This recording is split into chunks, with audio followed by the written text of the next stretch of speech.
A Assembleia promove evento nacional com escolas do Legislativo do Brasil. Concurseiros que trabalham nas eleições poderão ter isenção na taxa de inscrição de concursos. E ainda, cardápios em braille para cegos nos restaurantes podem se tornar realidade. O AL Notícias começa agora.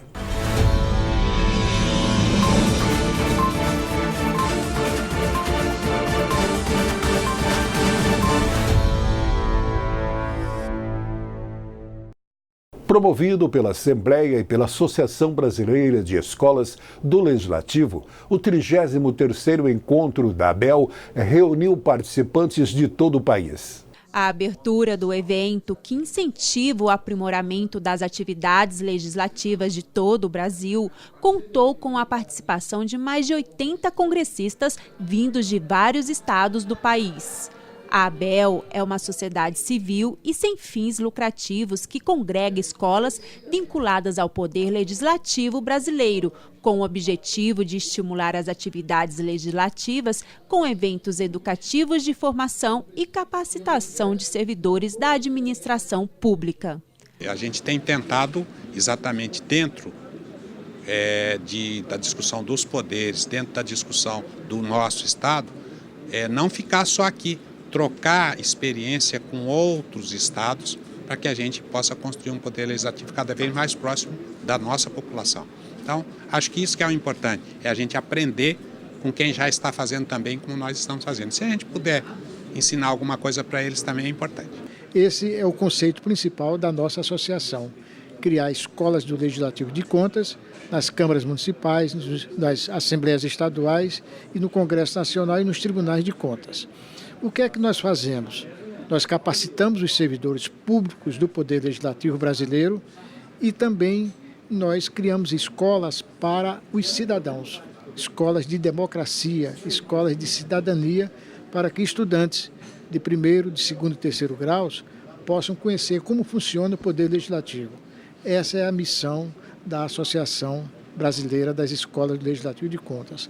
O atual gerente da Escola do Legislativo, senador Rames Tebet, Benhu Ferreira, reforçou a importância do conhecimento e a troca de experiência. A partir de agora é uma outra página da nossa história, uma história já de sucesso, mas esse encontro põe um outro desafio para a gente, porque há modelos também que a gente tem que perseguir, há escolas que estão mais na frente da nossa escola, mas a Escola Legislativa, o senador Rames Tebet, ela conseguiu capitalizar esse evento. Então é um marco, tenho certeza que é uma bela maneira de comemorar os 40 anos da nossa Assembleia Legislativa. A primeira diretora da Escola do Legislativo, senador Rames Tebet, na LMS, Marlene Figueira, relata com emoção as histórias de êxito da Escola do Parlamento. Para mim é uma alegria imensa, porque assim, para mim é como um filho, que eu comecei a ensinar a andar e agora eu estou vendo que ele está crescendo e que ele vai tomar um rumo e que vai colher muitos frutos com isso. Então eu estou muito feliz, muito contente mesmo, muito agradecida ao nosso presidente, o deputado Paulo Correia. Representantes de 49 escolas das casas legislativas de 19 estados e mais o Distrito Federal participaram do encontro inédito em Mato Grosso do Sul. As atividades, que foram abertas aqui na Casa de Leis, acontecem até sexta-feira, no Tribunal de Contas e também na Câmara Municipal de Campo Grande. E nós já temos experiências consolidadas nesse sentido. Para que você tenha uma ideia, a nossa escola, que nós chamamos Escola Superior de Controle Externos, a ESCOEX, nós já treinamos e qualificamos 25 mil alunos nesse curto espaço de tempo. Então, a Escola Superior de Contas, e agora em parceria com a Assembleia, tem um papel preponderante na formação dos futuros gestores. O trabalho da Escola Legislativa no município de Campo Grande tem feito o seu papel, né, de capacitação, porque o maior patrimônio que nós temos hoje no Legislativo são os nossos servidores. Então, nada mais justo do que capacitar para que eles possam fazer um bom atendimento, né, ao povo que estamos ali para servir. Durante toda a programação, serão ministradas palestras. Entre os temas abordados este ano pelo encontro estão educação cidadã e os novos desafios das escolas do Legislativo. O lançamento dos 3 dias de evento foi palco também do anúncio das comemorações dos 40 anos do Parlamento Sul-Mato-Grossense. Nós estamos lançando hoje toda essa parte comemorativa dos 40 anos da primeira Constituinte do Mato Grosso do Sul. Há 40 anos atrás foi feita a primeira Constituinte, nós estamos comemorando isso e temos um programa extenso que começa agora em junho e vai terminar em dezembro desse ano ainda. E todo esse trabalho junto aqui com a ABEL, que é a Associação Brasileira das Escolas Legislativas e Tribunais de Contas, eu acho que a gente começa com o pé direito essa comemoração, vamos homenagear os ex-deputados estaduais. Isso aqui não é trabalho, nós estamos aqui, não é trabalho de um deputado só, de várias legislaturas foi constituído o nosso Estado. E a primeira, nós estamos aqui hoje para comemorar e, se Deus quiser, nós vamos ter uma placa, acho que dia 11, é o que está previsto. Posteriormente, nós vamos ter várias programações e, no fim, vamos homenagear todos os ex-deputados que deram sua contribuição para o Mato Grosso do Sul. Projeto de lei que começou a tramitar na Assembleia quer tornar obrigatória a disponibilidade de cardápios em braille em bares, restaurantes do estado do Mato Grosso do Sul. O deputado João Henrique, do PL, apresentou 2 projetos na sessão dessa quarta-feira que beneficiam os consumidores. O primeiro quer melhorar as relações de consumo dos deficientes visuais na hora de escolher a refeição.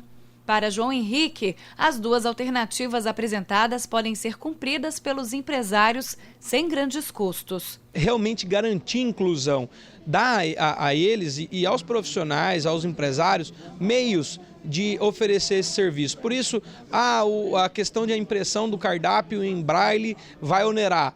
Mas não custa nada você preparar uma apresentação por sistema sonoro, um áudio, uma mensagem para ser enviada para o deficiente, para que ele possa escolher aquilo que ele vai se alimentar. É algo tão íntimo, tão pessoal, que muitas vezes a gente não se preocupa. Então nós estamos tentando olhar sempre os 2 lados e garantir realmente inclusão no Mato Grosso do Sul. Outro projeto torna abusiva a indisponibilidade de serviços de internet. Ele prevê que as empresas devam descontar nas faturas mensais dos consumidores o valor proporcional ao número de horas, em caso de interrupção, ou compensá-los com serviços extras. Quando eles realizam uma interrupção no serviço, fica fora do ar, ou a internet, ou o pacote de dados, ou a operadora de televisão a cabo deixa a desejar, não há nenhum mecanismo para o consumidor ter o equilíbrio das relações consumeristas. Então esse projeto visa garantir com que eles prestem o serviço na plenitude daquilo que foi contratado. Já o deputado Neno Razucchi, do PTB, apresentou um projeto de lei que pretende obrigar clínicas e hospitais públicos e privados credenciados pelo SUS, Sistema Único de Saúde, a fornecerem medicamentos oncológicos prescritos por médicos. A medida tem como objetivo diminuir os casos de judicialização para conseguir os fármacos e garantir tratamento de qualidade à população. Milhões de pessoas sofrem com depressão em todo o mundo. E o Brasil é líder no ranking de pessoas com esta doença. Um projeto proposto pelo deputado Marçal Filho, do PSDB, quer implantar um programa permanente de atenção à saúde psicológica dessas pessoas. De acordo com dados da Organização Mundial de Saúde, 300 milhões de pessoas vivem com a depressão no planeta e menos da metade procura ajuda. O Brasil é o primeiro país no ranking de casos de depressão na América Latina. 6% da população sofrem com a doença, que pode incapacitar e até levar ao suicídio. O nosso estado de Mato Grosso do Sul é o 3º em número de suicídios no país. E, claro, que a maioria dos suicídios é por conta da doença chamada depressão. Esta é uma doença extremamente grave, mas que existe um preconceito muito grande em relação a ela. Porque as pessoas costumam dizer que a pessoa que tem depressão é fraca, dizem que é frescura, e não levam isso a sério.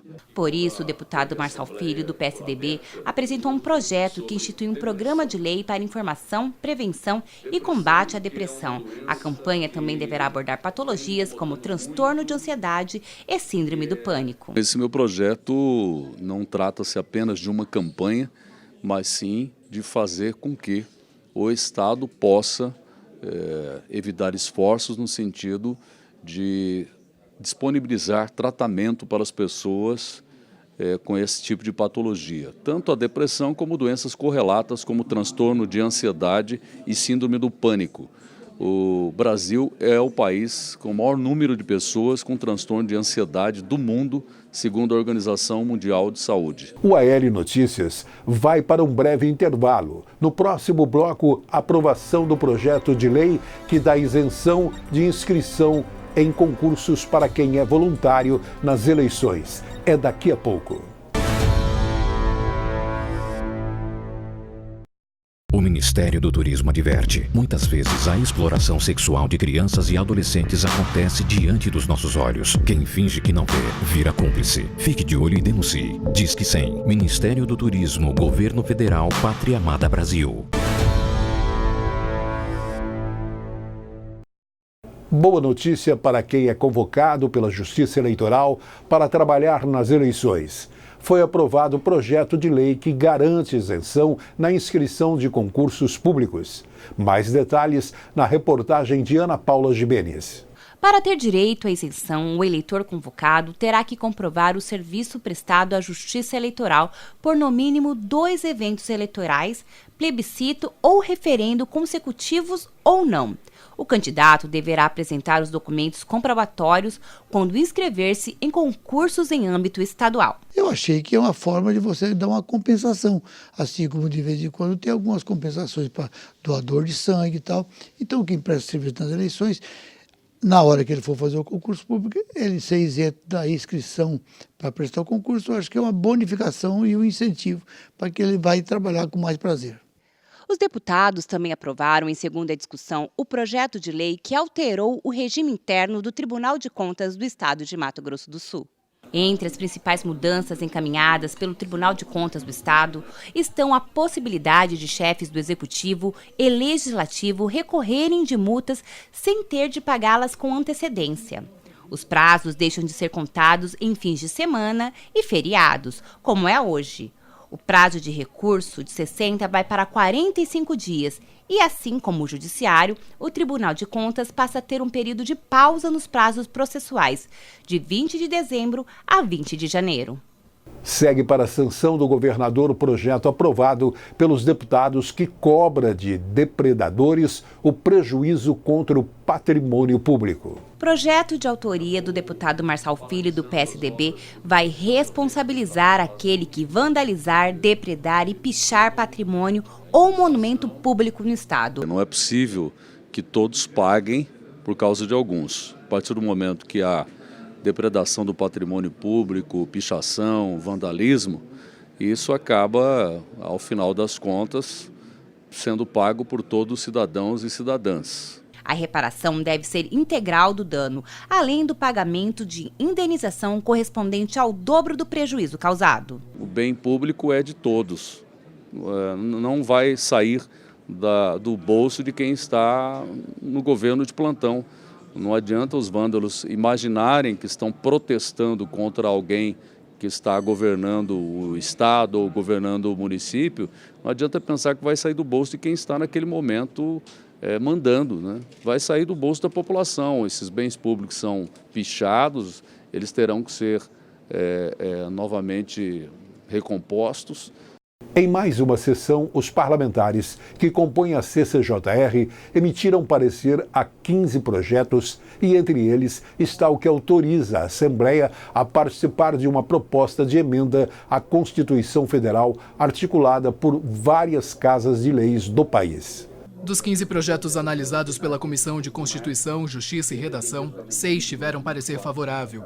Dentre eles, um de resolução que integra movimento da União Nacional dos Legisladores e Legislativos Estaduais, a UNALE, que busca alterar a Constituição Federal para permitir que as assembleias legislativas também possam legislar em temas hoje restritos à União, como trânsito e educação. Infelizmente, hoje, a Constituição Federal impede nós, deputados estaduais, de legislarmos sobre questões, por exemplo, de defesa do consumidor, em relação a adequações no trânsito, que são coisas muito peculiares de cada estado. A Constituição Federal prevê que metade das assembleias apresentando um projeto de resolução idêntico poderá se tornar uma proposta de emenda à Constituição, mudando a Constituição e ampliando os poderes das assembleias. Isso é extremamente importante porque muitas pessoas nos procuram pedindo para a gente apresentar um projeto de lei, porque não tem conhecimento de que, na realidade, nós temos vários impedimentos legais. A própria Constituição Federal dá este poder somente aos deputados federais e senadores. Para que a mudança na Constituição ocorra, é necessário que 14 assembleias legislativas aprovem o texto, que será enviado ao Congresso, e deixa para a União a definição de regras mais amplas, enquanto aos estados, as situações mais específicas. Cada estado tem a sua particularidade, tem os seus problemas que às vezes são diferentes de outros estados, de outras unidades da federação. A partir do momento que temos esta possibilidade de legislar sobre diversos assuntos, nós vamos ter condições de fazer aquilo que a população deseja. No mês de junho, a população é convocada a refletir sobre o feminicídio, que são os crimes de ódio cometidos contra mulheres. O assunto foi repercutido durante a semana nas sessões ordinárias. A violência contra a mulher foi tema de importantes debates na sessão desta terça-feira. A defensora pública Graziele Dias informou que Mato Grosso do Sul é o 5º no ranking de feminicídio e o 9º na violência contra a mulher. Somente no primeiro trimestre foram atendidas 1.500 mulheres na Defensoria. Essa campanha visa esclarecer as mulheres dos serviços disponíveis na Defensoria Pública, onde ela pode procurar o serviço no país inteiro para ser atendida, não só em caso de violência doméstica e familiar, mas em caso das mulheres encarceradas, das mulheres em situação de rua, das mulheres vítimas de outro tipo de violência, como a violência obstétrica. Todo ano a gente elege um tema para fazer uma campanha nacional, que são replicados nos estados. E aqui a ADEP, que é a nossa associação estadual, está colaborando na publicidade dessa campanha para replicar o nosso atendimento. Os deputados ouviram o depoimento de Bruna Oliveira dos Santos, vítima de violência. Atualmente, ela trabalha na Subsecretaria de Políticas Públicas para a Mulher e luta para mudar essa triste realidade. Nós intensificamos essa fala para trazer essa questão do feminicídio, a conscientização, porque o feminicídio ele é um crime anunciado. Então, as mulheres precisam identificar essa relação abusiva, esse excesso e romper esse vínculo antes de acontecer o feminicídio. Os membros da Frente Parlamentar que atua em defesa dos direitos da pessoa idosa se reuniram na última quinta-feira para a definição do cronograma de atividades dos próximos meses. A reportagem é de Lívia Machado. Este é apenas mais um entre tantos casos de violações contra os idosos que terminam em morte. Um homem de 65 anos de idade, vítima de espancamento, acabou morrendo mesmo após atendimento médico em Campo Grande. Para reverter casos assim, a Frente Parlamentar em Defesa dos Direitos da Pessoa Idosa, coordenada pelo deputado Renato Câmara, do MDB, realizou mais uma reunião para debater o cronograma de atividades da campanha Junho Prata.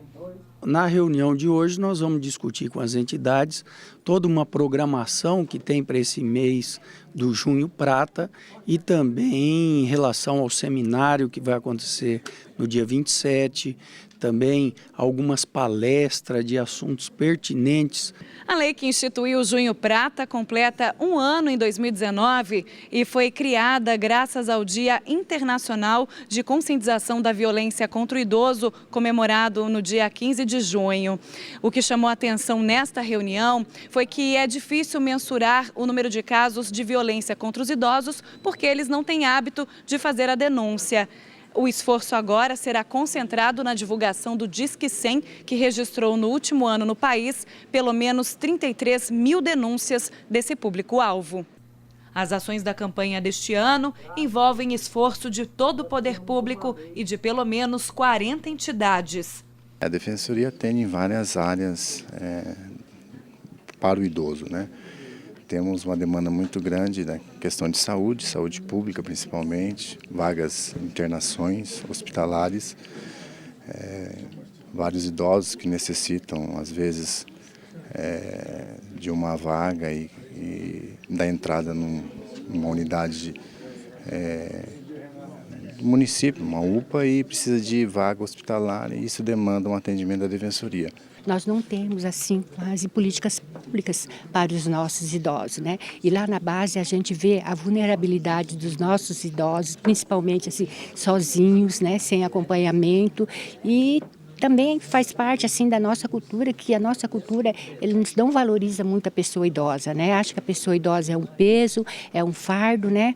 Para a família, então a pessoa idosa, ela não é muito valorizada. Conforme o deputado Renato Câmara, propositor da reunião, todo mês de junho será dedicado à discussão do combate à violência contra o idoso. É uma discussão que vem ao encontro desse mês, né? Nós temos aí um lançamento no dia 11, na próxima semana, na governadoria. Nós temos também a discussão com várias entidades, enfim, vai ser um mês muito produtivo. O Assembleia Notícias com os destaques da semana vai ficando por aqui, mas continue acompanhando a nossa programação. Na próxima semana, continuamos com nossa série especial sobre os 40 anos da Assembleia. Você também encontrará mais informações sobre o trabalho legislativo nas mídias sociais. Até uma próxima edição.